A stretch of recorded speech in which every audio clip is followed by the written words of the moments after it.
औज़ुबिल्लाहिमिनश्शैतानिर्रजीम बिस्मिल्लाहिर्रहमानिर्रहीम। Welcome back to free maths YouTube channel. उम्मीद है आप लोग सब खैरियत से होंगे। तो आज हम इस लेक्चर नंबर 2 में एक्सरसाइज 7.5 को सॉल्व करेंगे, जो कि क्लास 10 की मैथमेटिक्स बुक में से हमने लेक्चर नंबर 1 में क्वेश्चन नंबर 6 तक सॉल्व किए हुए हैं। तो आज 7 को और पूरी एक्सरसाइज को सॉल्व करेंगे इंशाल्लाह। तो जब तक आपने क्या करना है कि सबसे पहले आपने चैनल को सब्सक्राइब करना है और फिर वीडियोस को लाइक भी करना है और शेयर भी करना है। तो चलिए क्वेश्चन की तरफ जल्दी जल्दी में चल रहे हैं। आपके पास क्वेश्चन नंबर 7 जो है वो आपके पास कह रहे हैं कि if relation R is equal to X Y such that Y is equal to 2x + 5 है। अगर वाई आपके पास क्या मिला हुआ है 2x + 5। इसमें कह रहे हैं कि इज इन जेड, इसका मतलब कि इंटीजर्स हैं, ठीक है। तो फिर आप क्या करें, find range if domain is, आपके पास रेंज डोमेन फाइंड करना है। डोमेन आपके पास मिला हुआ है, रेंज फाइंड करनी है आपने, ठीक है। तो हम क्या करेंगे कि इसमें हेयर एक्स जो आपके पास होगा वो आपके पास क्या है कि एक्स इज़ डोमेन, ठीक है। एक्स आपके पास डोमेन है और फिर वाई आपके पास क्या है कि वाई इज़ रेंज, वाई आपके पास रेंज है। इसका मतलब कि हमने फाइंड क्या करना है कि रेंज फाइंड करनी है। तो एक्स हमारे पास सेट मिला हुआ है, एक्स में यहाँ पे लिखूंगा कि डोमेन है, तो इसका मतलब कि एक्स की वैल्यूज़ -1 -0 1 और ये 2 एक्स की वैल्यूज़ हैं। मैं एक्स की वैल्यूज़ इसमें पुट करता जाऊँगा तो वाई की वैल्यू मिलती जाएगी। तो चले एक्स की वैल्यू सबसे पहले हम 0 पुट करते हैं। तो एक्स की वैल्यू जब मैं यहाँ 0 पुट करूँगा तो ये 2 0 + 5, इसका मतलब कि y इज़ इक्वल टू 5 मिल गया। चले मैं x की वैल्यू यहाँ पे +1 पहले पॉजिटिव चले पुट कर लेते हैं। तो ये हो जाएगा 2 × 1 और ये प्लस का 5, इसका मतलब कि 2 1 = 2 और +5 कितने हो जाएंगे 7। फिर y is equal to 2 × 2 put करेंगे प्लस के 5, इसका मतलब 2 2 = 4 और 5 कितने हो जाएंगे 9 हो जाएंगे, ठीक है। और फिर y is equal to 2x की वैल्यू -1 पुट कर दें और ये प्लस के 5, तो -1 + के 5 कितने मिल जाएंगे आपके, ये 3 बच जाएंगे।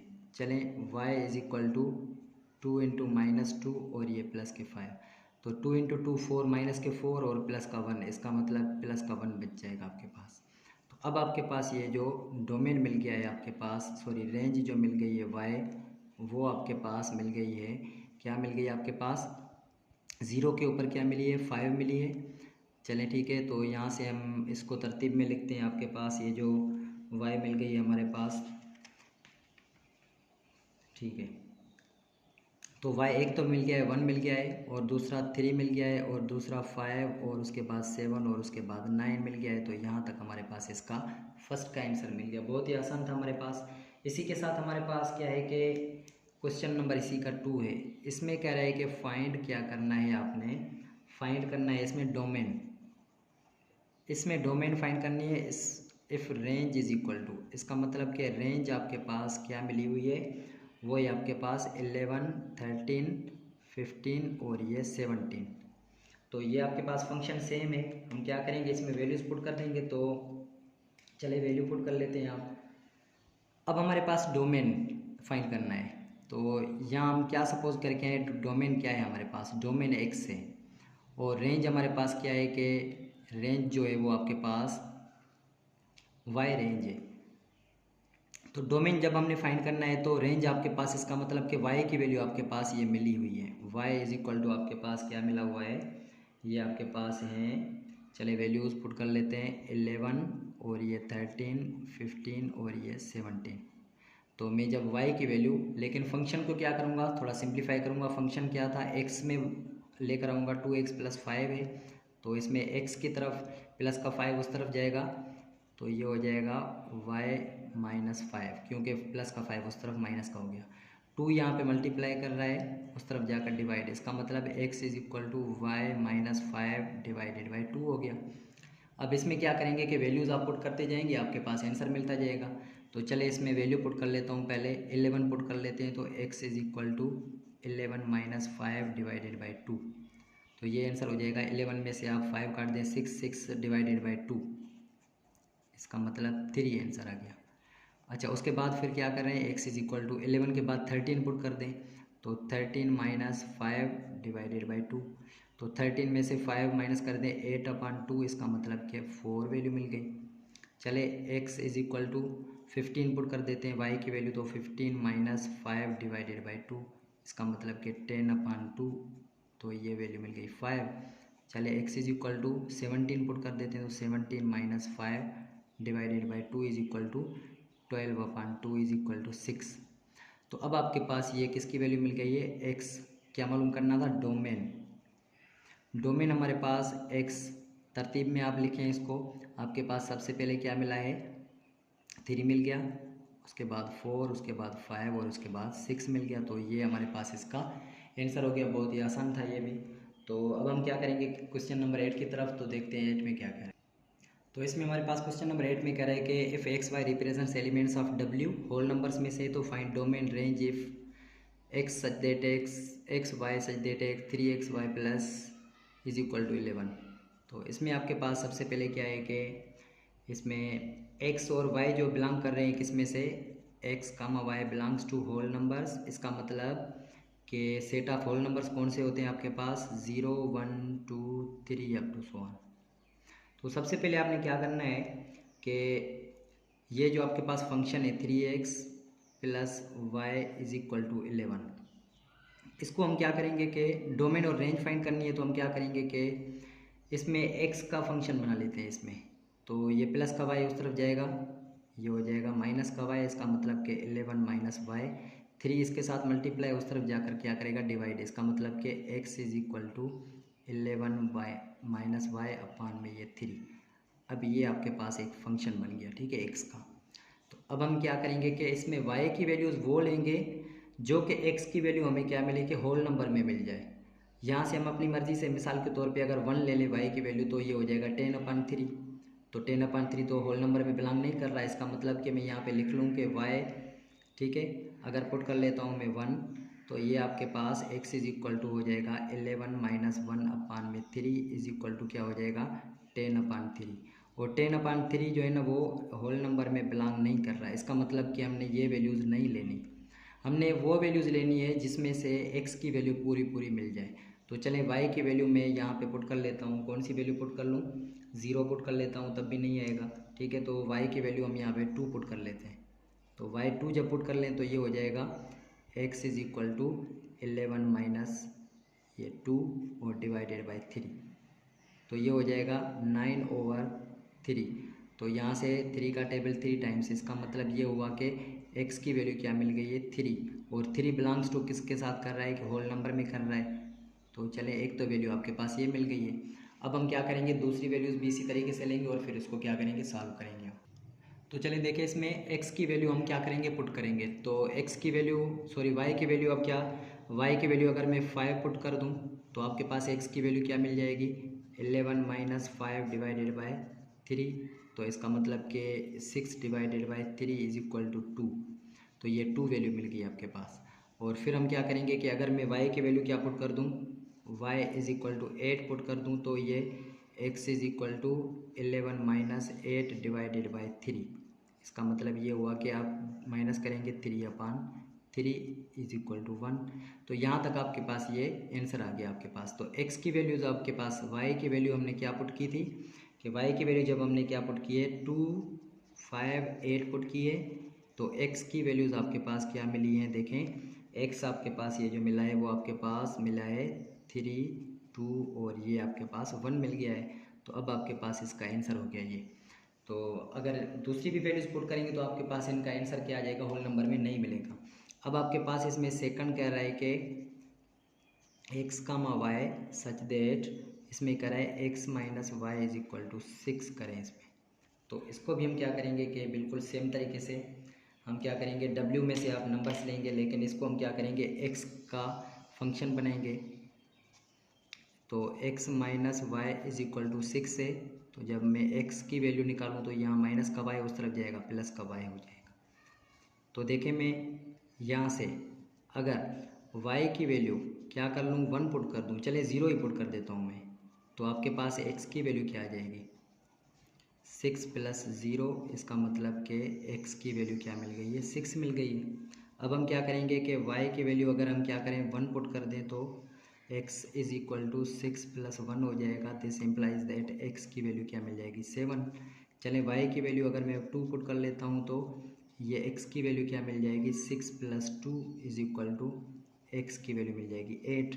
इसी तरीके से अगर मैं वाई की वैल्यू पुट कर दूँ 3 तो यहाँ से एक्स की वैल्यू क्या मिल जाएगी, 6 + 3, दिस इम्प्लाइज दैट एक्स = 9। तो चलें अब आगे हमने फाइंड नहीं करनी, तो यहाँ से आपने y की वैल्यू कौन सी पुट की है, देखिए 0 1 2 3 अप टू सो ऑन। तो हमारे पास x की जो वैल्यूज़ आ रही हैं वो क्या मिल रही हैं आपके पास, एक तो 6 और ये 7 फिर 8 फिर 9 अप टू सो ऑन। तो हमने क्या करना है कि सिर्फ 2-3 वैल्यूज़ लेकर इसको चेक करना है। तो यहाँ तक आपके पास इसका आंसर आ गया। तो अभी हम चलेंगे क्वेश्चन नंबर 9 की तरफ, तो उसको देखते हैं। अच्छा, सबसे पहले क्वेश्चन नंबर 9 में हमारे पास अब कह रहे हैं कि आप क्या फाइंड करें कि अगर ए से लेकर बी तक एक फंक्शन है, वो आपके पास मिला हुआ है 1 5 2 6 3 7 और 4 8, then where A = 0 1 2 3 4, B = 1 2 3 up to so on, then write its domain and codomain and range. तो सबसे पहले आपको पता है कि डोमेन आपके पास क्या होते हैं कि फर्स्ट एलिमेंट होते हैं, ठीक है। डोमेन आपको पता है कि क्या होते हैं कि फर्स्ट एलिमेंट किसके होते हैं, first elements of order pair. और उसके बाद फिर आपके पास क्या है कि रेंज है, और रेंज क्या होते हैं कि सेकंड एलिमेंट्स, जितने भी सेकंड एलिमेंट्स होते हैं किसके, ऑफ ऑर्डर पेयर। और कोडोमेन क्या होता है, आपको पता है कि कोडोमेन और डोमेन में क्या फ़र्क होता है। कोडोमेन का मतलब होता है कि कंप्लीट सेकंड सेट। यहाँ पे हम क्या करेंगे कि कंप्लीट सेकंड सेट जो होता है वो हम उसको क्या कहते हैं कि जैसे कि सेकंड सेट क्या है 1 2 3 अप टू सो ऑन है, इसका मतलब कि ये आपके पास क्या है, कोडोमेन। रेंज क्या है कि जो आपके पास इसमें एलिमेंट्स बिजी होंगे, जैसे कि 5 6 7 8, ये रेंज है। और डोमेन में आपके पास जो फर्स्ट एलिमेंट्स है आपके पास 1 2 3 4, तो ये आपके पास क्या है, डोमेन है। तो आपने फाइंड भी यही करने हैं। तो सबसे पहले मैं क्या कर लेता हूँ कि डोमेन फाइंड कर लेता हूँ। यहाँ से चलें इसमें,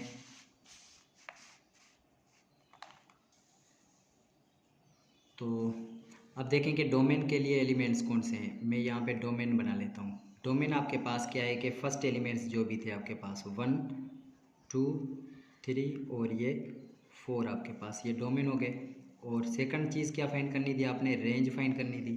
तो रेंज का मतलब होता है कि जो बिजी एलिमेंट्स हैं वो कौन से एलिमेंट्स बिजी थे, 5 6 7 और ये 8 थे। और कोड डोमेन का मतलब मैंने जैसा कि आपको बताया कि कोड डोमेन का मतलब ये होता है कि complete second set. Complete second set कौन सा था, 1 2 3 अप टू सो 1। तो ये आपके पास क्या हो गया, आंसर हो गया इसका। लेकिन रुके, अभी इसमें f(2) भी तो फाइंड करना है आपने। f(2) भी फाइंड करें आप, और फिर आप क्या करेंगे कि f(4) भी फाइंड करेंगे इसमें आप। तो f(2) का मतलब क्या होता है कि f(2) means image of 2 in f, image of 2 in F. F में यहाँ पे लिख लेता हूँ। एफ आपके पास कौन सा था, 1,5 2,6 था, और उसके बाद क्या था 3,7 था, और फिर 4,8 था। तो यहाँ पे देखें f(2) का मतलब होता है कि f(2) का मतलब होता है कि image of 2 in F. F जो ये है आपके पास, इसमें देखें 2 का इमेज कौन सा है, ये देखें 2 लिखा हुआ है, 2 का इमेज 6 है। इसका मतलब कि f(2) जो आपको मिल गया है वो 6 मिल गया, ठीक है। इसी तरीके से हम क्या करेंगे, f(4) फाइंड करेंगे। तो 4 का इमेज कितना है, 8 है। तो यहाँ पे आपके पास ये आंसर हो गया। तो क्वेश्चन नंबर 9 भी कंप्लीट हो गया आपके पास। तो ऐसे ही हम करेंगे क्वेश्चन नंबर 10। तो क्वेश्चन नंबर 10 को देखते हैं कैसे है। तो क्वेश्चन नंबर 10 मैंने ऑलरेडी सॉल्व किया हुआ है, उसमें आपने बताना है सिर्फ। तो मैं यहाँ पे रख लेता हूँ और उसमें से आपको समझा देता हूँ यहाँ से। तो 10 में कह रहा है कि इफ़ ए = 0 1 2 3 और बी आपके पास ये, तो then find whether the following relation from A to B are functions और not, find their types also.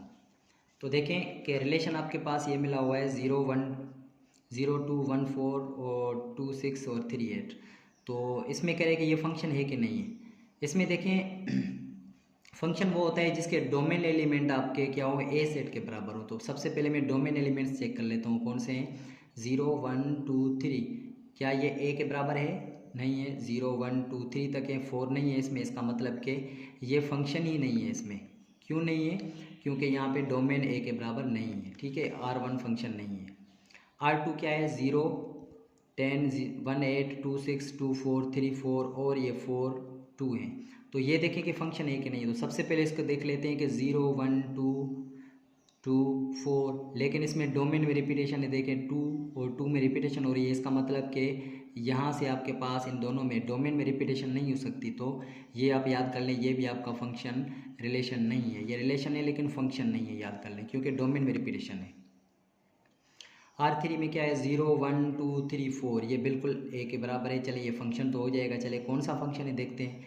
2 4 6 8 और ये फिर 8 है। तो ये जो फंक्शन है and this is into function. Into function में क्या होता है कि प्रॉपर सबसेट, इसके जी रेंज होती है वो प्रॉपर सबसेट होती है बी के। प्रॉपर का मतलब है कि बी से आपके एलिमेंट्स थोड़े कम होंगे। ये देखें क्या है 2 4 6 8 है। तो 2 4 6 8 मतलब कि कंप्लीट सेट नहीं है, इसमें से थोड़े एलिमेंट कम होंगे तो फिर ये प्रॉपर सबसेट कहलाएगा। इसका मतलब कि ये आपका इनटू फंक्शन है, ठीक है, क्योंकि range proper subset of B है। R4 में देखें 0 2 0 1 2 3 4 ए के बराबर है, ये फंक्शन हो जाएगा। चले टाइप 2 2 2 2 और ये 8 है। इसका मतलब कि ये रेंज भी क्या है इसकी, देखें 2 और 8 इसमें क्या है प्रॉपर सबसेट है। इसका मतलब कि इनटू फंक्शन है, ये टाइप हो गया इसका। R5 में देखें 0 1 2 3 4, ये फंक्शन होगा 2 4 6 8 10। जब रेंज और इसमें देखें रेंज क्या है 2 4 6 8 और 10। जब रेंज आपकी सेट बी के बराबर हो जाए, सेट बी के बराबर हो जाए तो फिर इसको हम क्या कहते हैं कि ये ऑन टू फंक्शन होता है। इसको हम क्या कहते हैं कि ये आपके पास this function is 1 1 and onto, दोनों आप इसको कह सकते हैं कि ये बाइजेक्टिव फंक्शन है। R is equal to B के बराबर, इसका मतलब कि बाइजेक्टिव फंक्शन। तो यहाँ तक क्वेश्चन नंबर 10 आपका हो गया। अगर 10 में से आपने स्क्रीनशॉट लेनी है तो यहाँ से ले सकते हैं। हम क्वेश्चन नंबर 11 की तरफ जाएंगे जल्दी में। तो 10 का यहाँ पे आपके पास क्या है R5 नीचे मैंने यहाँ लिखा हुआ है। तो अब हम चलेंगे 11 की तरफ। तो 11 में भी देखते हैं क्या कह रहे हैं इसमें।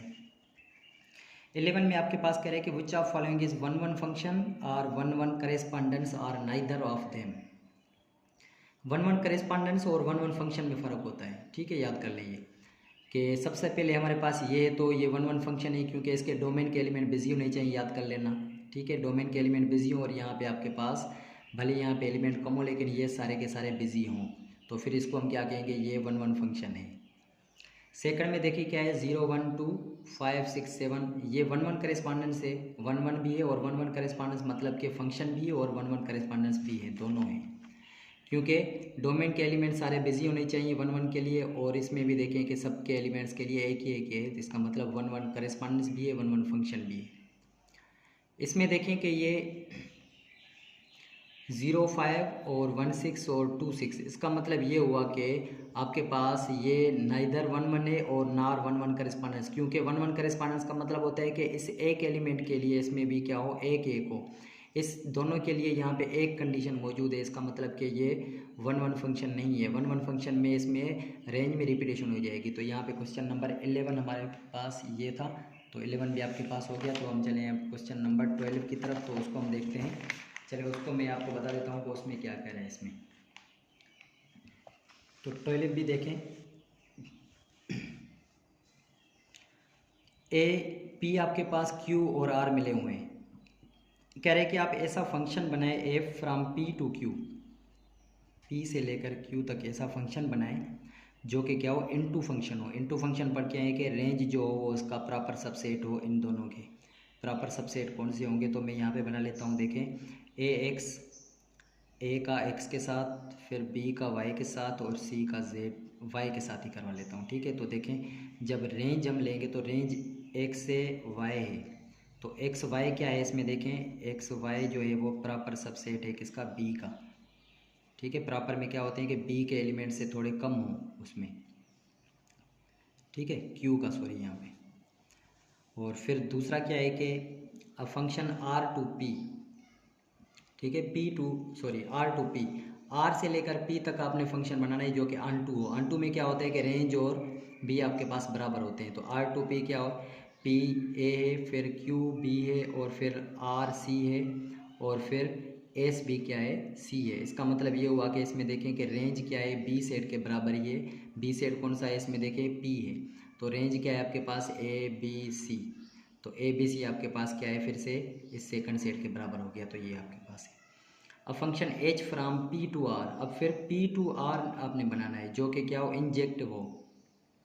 इंजेक्टिव का मतलब होता है कि one one and into, ठीक है, इंजेक्टिव वो होता है। तो एच क्या है आपके पास, ए का पी के साथ, फिर बी का क्यू के साथ, सी का आर के साथ। तो इंजेक्टिव इनटू कैसे होगा कि रेंज आपके पास क्या होगी, पी क्यू आर इससे कम होगी, कम है बिल्कुल, तो ये इनटू है। और उसके बाद इसमें देखें कि एलिमेंट्स ए के लिए, बी के लिए, सी के लिए, सब के लिए अलग हैं, इसका मतलब कि ये वन वन भी है, तो इसको हम कहेंगे कि ये आपके पास इनटू फंक्शन ये हो गया। तो लास्ट में आपके पास है कि अ फंक्शन के टू, अच्छा अ फंक्शन के आपने बनाना है जो कि क्यू टू पी हो लेकिन बाइजेक्टिव हो। बाइजेक्टिव का मतलब कि वन वन और आन टू हो। वन वन आन टू क्या होता है कि क्यू से लेकर पी तक एक्स का ए के साथ, वाई का बी के साथ और जेड का सी के साथ, जिसमें एक्स का ए के साथ, वाई का बी और जेड का सी के साथ, क्योंकि रेंज के एलिमेंट ए बी सी किसके बराबर होते हैं, सेकंड सेट के बराबर होते हैं। देखिए ये बिल्कुल बराबर है इसके, और फिर वन वन भी है इसका। तो यहाँ तक हमने चैप्टर को कंप्लीट कर लिया है। इंशाल्लाह अगली वीडियो में हम मिलेंगे अगले चैप्टर के साथ जो कि हमारा यूनिट नंबर 2 होगा। अगर आपको प्लीज़ वीडियोज़ अच्छी लगी हैं तो आप इसको चैनल को लाइक और सब्सक्राइब करें। तब तक के लिए इजाज़त दीजिए, अल्लाह हाफ़िज़।